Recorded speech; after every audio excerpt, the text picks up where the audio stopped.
Hi అండి అందరికీ. నా ఛానల్ ఎవరైనా కొత్తగా చూస్తున్నట్టయితే ప్లీజ్ సబ్స్క్రైబ్ చేయండి. పొదరిల్లు ఎపిసోడ్ ఈరోజు ఏం జరిగిందంటే, ఇక కన్నా మహాలక్ష్మి ఇద్దరు మాట్లాడుకుంటూ ఉంటారు. ఇంకా భోజనం చేద్దామని కన్నా అనడంతో మహాలక్ష్మి కూడా భోజనం చేద్దామని అంటుంది. ఇక కేశవ ఇంటికి వస్తాడు. అయితే మహాని చూసి అక్కడి నుంచి వెళ్ళిపోతాడు. ఎందుకు అలా పారిపోతున్నాడు? సాయంత్రం అయితే మళ్ళీ ఇంటికి రావాల్సిందే కదా అని అడుగుతుంది.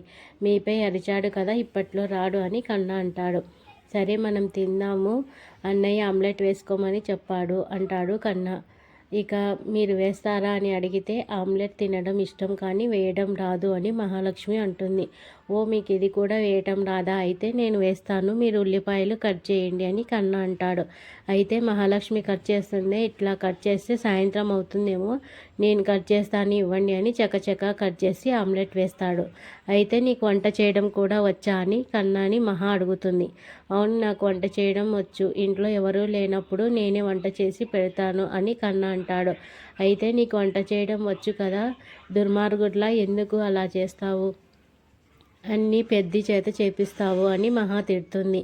మా అన్నయ్య మా చేత ఏది చేయించడు, అందుకే మేము చేయాలని కన్నా కూడా మా అన్నయ్య తిడతాడు అని కన్నా అంటాడు. మీ అమ్మ ఎలా ఉంటుంది అని అడిగితే, మా అన్నయ్య 12 ఏళ్ల వయసులో ఉన్నప్పుడు మా అమ్మ చనిపోయింది.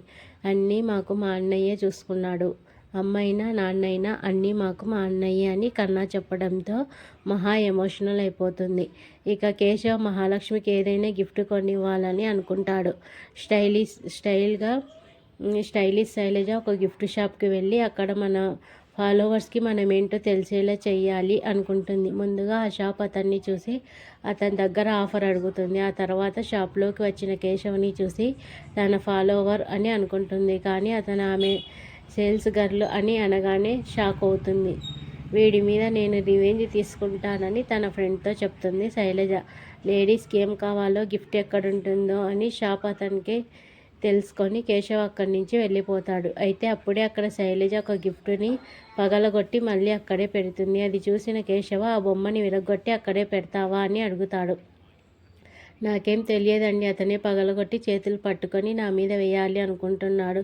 చూశారా, ఆ బొమ్మ కూడా అతని దగ్గరే ఉంది అని శైలజ అనడంతో షాప్ అతను అది నిజమే అనుకుంటాడు. ఇక కేశవ్ తప్పక ఆ బొమ్మ ఖరీదు కడతానని ఒప్పుకుంటాడు. ఇంకొకసారి నాకు దొరికిపోయావు, అప్పుడు నీ పని చెప్తానని బొమ్మకి డబ్బులు కట్టేసి వస్తాడు. ఇక మహాలక్ష్మి మిగతా వాళ్ళందరూ వంట పనులు చేస్తూ ఉంటే నేను కూడా చేస్తానని అక్కడికి వెళ్తుంది. కూరగాయలు కడగగా మీరు రాకపోవడంతో మాధవ్ నేను కడుగుతాను, వంట చేస్తాను, నువ్వు వెళ్ళమ్మా అనేసి అంటాడు. అప్పుడే ఇంట్లోకి కేశవ్ రావడంతో మహాలక్ష్మి కోసం ఒక గిఫ్ట్ తెచ్చి ఇస్తాడు. ఎవరితోనైనా గొడవ పడితే వాడు ఇంతే గిఫ్ట్ తెచ్చి ఇస్తాడని కన్నా చెప్తాడు. అయితే మధ్యాహ్నం భోజనం చేయలేదన్న విషయాన్ని మాధవ్తో కన్నా చెప్తాడు. ఏంటి, బయట ఎక్కడైనా తినొచ్చు కదరా, పస్తులు ఎందుకు ఉన్నావు అని మాధవన్ అంటాడు. గిఫ్ట్ కన్నా చేతిలో పెట్టి కేశవ్ లోపల నుంచి తొంగి చూస్తూ ఉంటాడు. ఆ కప్పుని చూసి కన్నా చక్రి ఇద్దరు నవ్వుకుంటారు. కానీ మహాలక్ష్మి ఆ కప్పు చాలా బాగుంది, నాకు బాగా నచ్చింది అని చెప్పడంతో కేశవ హ్యాపీగా ఫీల్ అవుతాడు. అందరూ కలిసి భోజనం చేద్దామని కూర్చుంటారు. కానీ నారాయణ లోపలికి పిలవడంతో అతను తినే పద్ధతిని చూసి మహాలక్ష్మి షాక్ అవుతుంది. చేస్తే ఆది మహా గురించి జరిగిందంతా ఇంట్లో వాళ్ళకి చెప్తాడు. ఇక లలిత కూడా నా కూతురికి ఎలాంటి పరిస్థితి వచ్చిందో ఏమో అని బాధపడుతుంది. ఇక మహాలక్ష్మి మస్కిటో కాయిల్, ఆల్అవుట్ అలాగే బ్యాటు అన్నీ తెచ్చి చక్రికి ఇస్తాడు. వాటిని మళ్ళీ బయటకు తీసుకొచ్చిన మహా వాళ్ళందరి ముందే ఇవ్వటంతో అందరూ కలిసి చక్రిని కొడతాడు. ఇక్కడితో ఎపిసోడ్ పూర్తవుతుంది.